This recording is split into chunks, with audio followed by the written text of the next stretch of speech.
I just took my first Lagree class. Let me tell you right now, I think my ADHD is like too intense for that.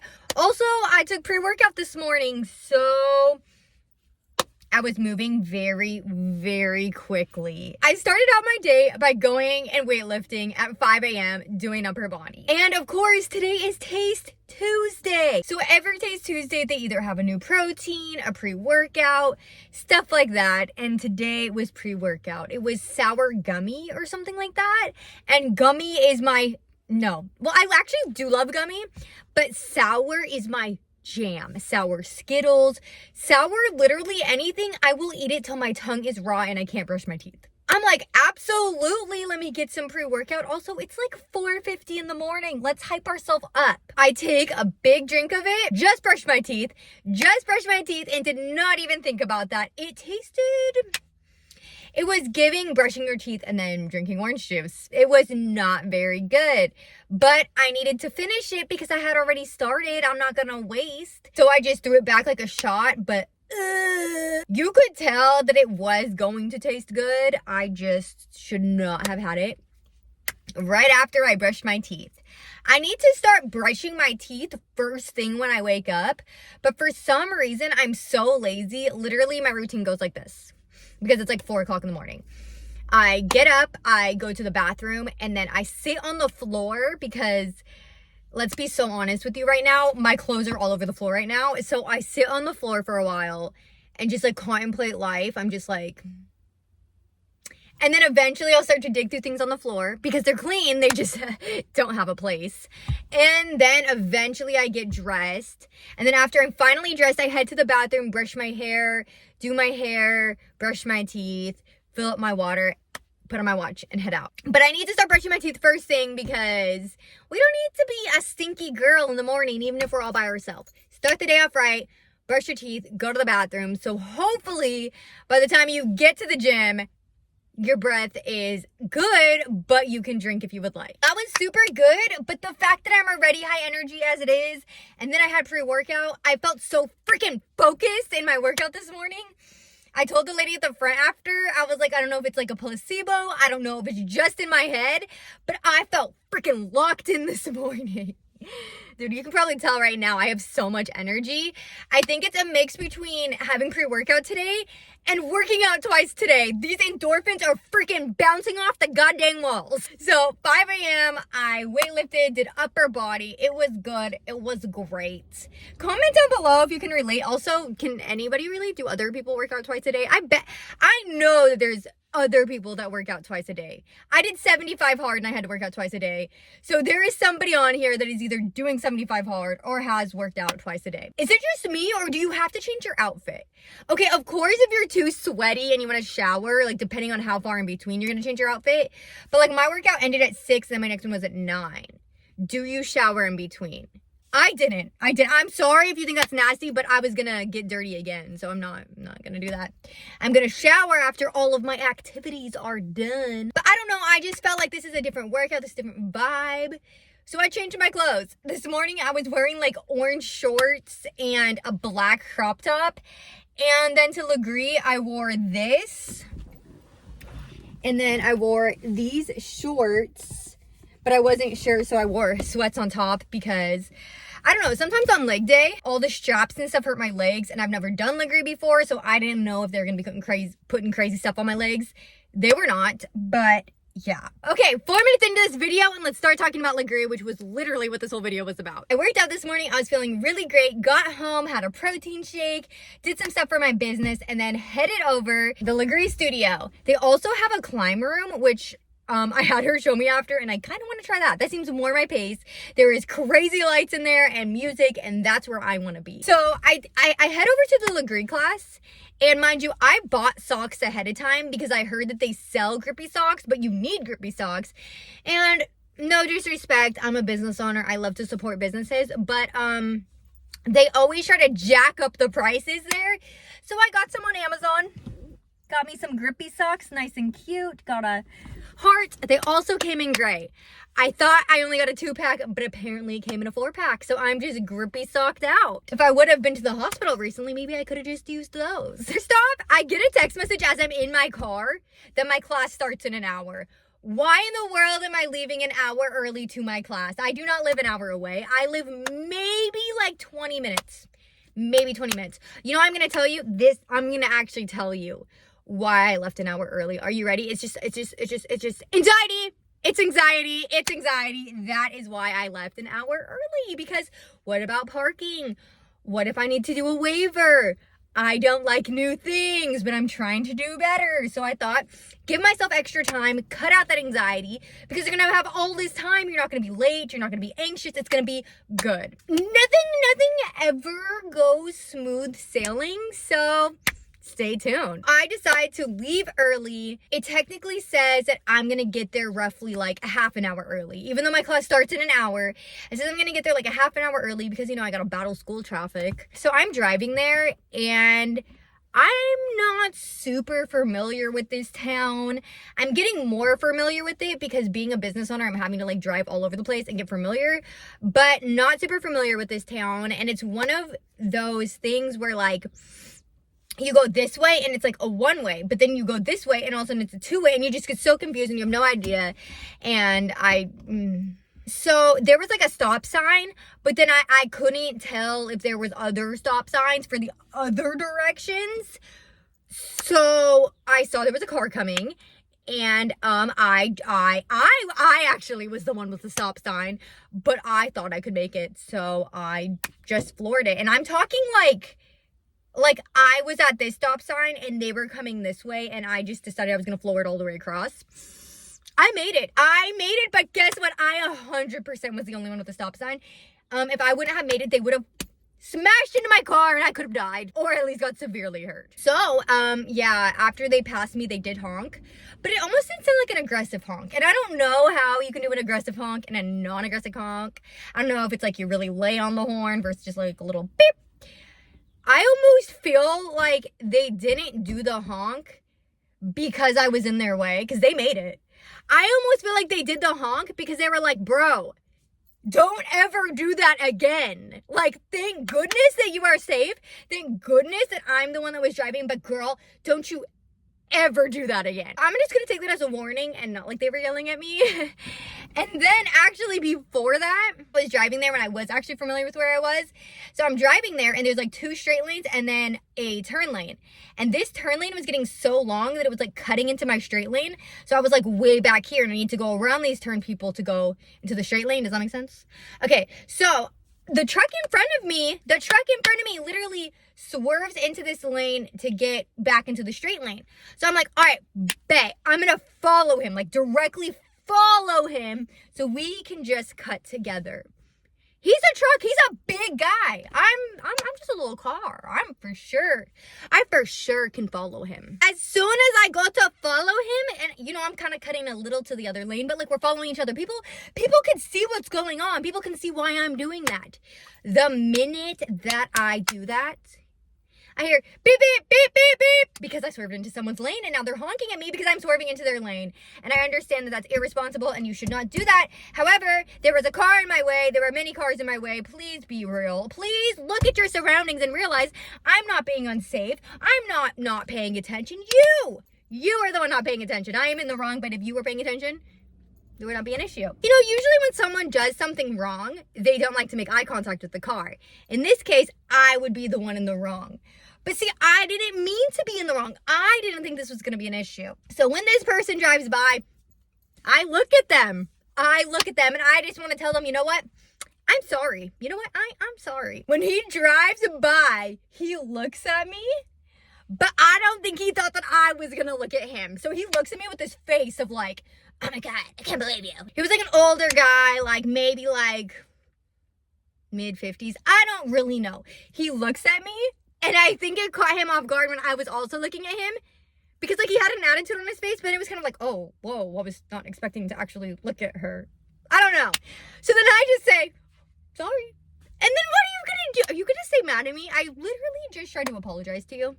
So lots of honking this morning on my way to my Lagree class.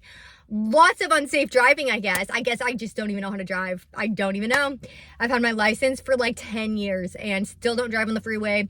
Not the best of parallel parking. So after that whole journey, I end up showing up. I find a parking spot. I don't even know where the place is, but my GPS says that I'm 2 minutes away and there's only street parking. So I decide I'm just going to take whatever street parking I can find and I'm just going to walk. So I get there and it's like 8:37 and my class starts at 9. My goal was to get there maybe like 8:40, 8:45, if I have to fill out a waiver, talk to them, because they told me that if I wanted, I could actually film the class, which would have been huge. I wanted to film the class for my business, show all my clients this is the type of movement you can do, and also I could show you, my besties on YouTube. But I get there and I can't find it. I cannot find it. So then I put on walking directions, because if you watched my last video when I got lost in my event, I realized that if I put in walking directions on my GPS, I can actually find where I'm going. So I didn't waste no time this time and I just put on walking directions on my GPS. Come to find out, I crossed the street this way and I needed to go this way. So thank goodness I got there like 23 minutes early. So I walked to the other side and I'm like, all good. I'm just gonna walk inside and I'm just gonna sit in the lobby if I have to. I'm not even in a rush. I know that my class starts at 9. I hear lots of music as I'm getting close to the door. But I just assumed because it was a studio that the music was just loud and that I was just hearing it from the other room. I open up the door. And as soon as I open up the door, do you know what I see? As soon as I open up the door, as we've already talked about, not good with new things, have major anxiety, don't want to make a mistake. I open up the door and I'm in the middle of the Lagree room. I opened up the door and they're in the middle of a class. There's no lobby, there's just class going on. And everyone just looks at me. And I don't know what to do. I don't even know what to do at this point, because do I walk in? Where am I going to go? Am I going to go sit on a machine? Am I going to help teach the class? Where in the world am I going to go? So I just go, oh, sorry, and shut the door. Now I'm standing outside. I have no idea when this class ends. Do I wait till 9 o'clock? Do I need to fill out a waiver? Oh my gosh, that's so embarrassing. And that is the worst first impression I could have just made. I'm so embarrassed. So I'm like, okay, there is no way that there's not a front, because it's literally like, at this point, I'm waiting outside for a little bit. It's like 8:50. And nobody is walking to this door. And I'm like, I can't be the only one in this class. So I walk around the building, and what do you know? There's actually a parking lot. I actually could have parked in the parking lot, but it's fine. I got myself a street parking. And thank goodness that the meters don't start till 10. So I actually got that for free. But yeah, there's a parking lot. But when I go back there, I see the name of the facility, but it says exit only. So I'm like, okay, that had to have been the front door. I did not mess up. That was the front door. They'll understand. It's my first time. I didn't know that you have to wait for class to get out.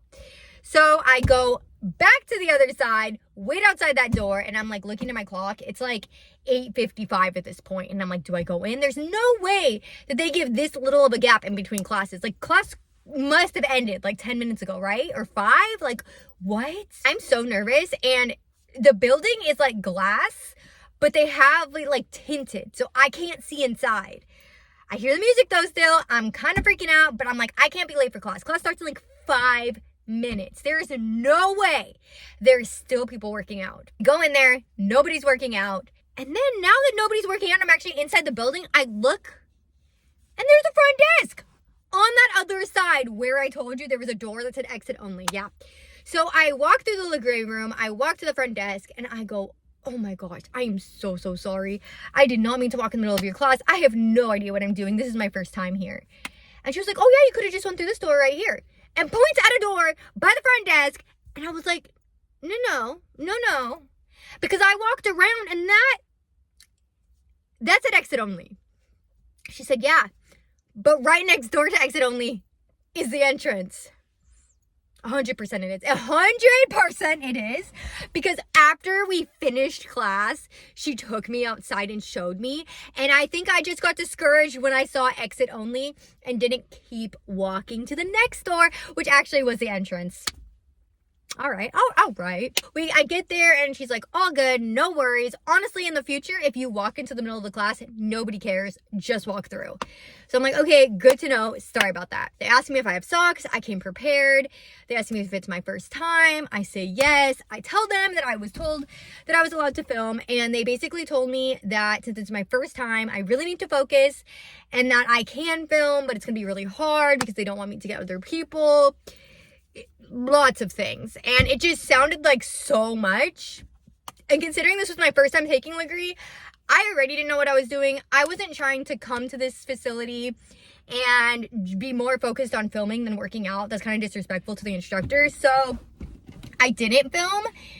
I really wish I did, because like, you only have your first time once, and like, I know that I would not have looked good doing Lagree, but at least it's like a memory of like maybe how far I came if I do decide to continue to do Lagree. I don't really know. But moral of the story, I did not get to film, but when I got there, it was my first time. She took me through all of the machine. I don't know if it's called a mega reformer or reformer. I'm not really sure. She referred to pieces of it as like the carriage. I don't know. I am not a Lagree expert. I've only taken it one time, and honestly, I'm still kind of confused. But it was super cool. But I just think that my ADHD is just too much for it, on top of this pre-workout. And I'm not saying that it's still in my system, but it definitely got me amped up for the day. So you have to do the movements so slow. Like, if you're taking your leg out, like you're moving the carriage, it's like 1, 2, 3, 4, and in. 1, 2. You feel every piece of that movement. I can tell you right now, I know exactly why those ladies are toned. Remember how I told you that when I did my event, all those Pilates ladies were toned? What was that lady just taking a picture of? There was literally a lady that just stopped at that stop sign and just took a picture. But what was she taking a picture of? I swear to God, if she was taking a picture of me, because I literally don't see anything else except my car. That's weird. That's weird. You know I'm paranoid too for my PTSD. Okay, but I'm not doing anything wrong. If she wants to take a picture of me, I should have posed. What she did. The movements were very slow, so I 100% understand why people are toned, because you feel every moment of every second of those movements. I left with my stomach feeling burning and my legs on fire. It probably didn't help that I did legs yesterday, but yes, I constantly kept getting corrected by the instructor. She's like, okay, Amanda, you gotta go a little bit slower. Or like, she would like grab my body and like try to help me, but my body doesn't move that way. And then you add weights and it's just a whole thing. I also have very long legs. I'm only 5'2", but my legs are really long, and so I have a short torso. And hinging, for example, like when you're like weightlifting, hinging does not work well for me unless my feet are like kind of elevated. And so when I do, is lateral this way? I think so. When I do lateral lunges, it literally feels like my tailbone is going to snap off. And I wonder if that's actually a thing for people that have longer legs. Like, is that actually a thing where it like makes you feel uncomfortable and it's like actually harder for us to do? If you're experiencing this, please comment down below, because it's getting to a point that when we have to do those side lunges, I literally feel like my butt is gonna rip. Like, if you know SpongeBob, and then I think he went like snowboarding and then he land on your bottom. No, your other bottom. And then his bone. Yeah, that's how I feel. So comment down below if you have any suggestions. Dang, I'm really going to be thinking about that lady all day now. It's only 11:13 in the morning, and the fact that I saw that lady take that picture so deeply, I hope she was just taking a picture of the sign. I really hope so, but that just rubbed me the wrong way. I think that I'm going to go now. Please comment down below if you have any more questions about Lagree. I really wish I could have filmed it for you.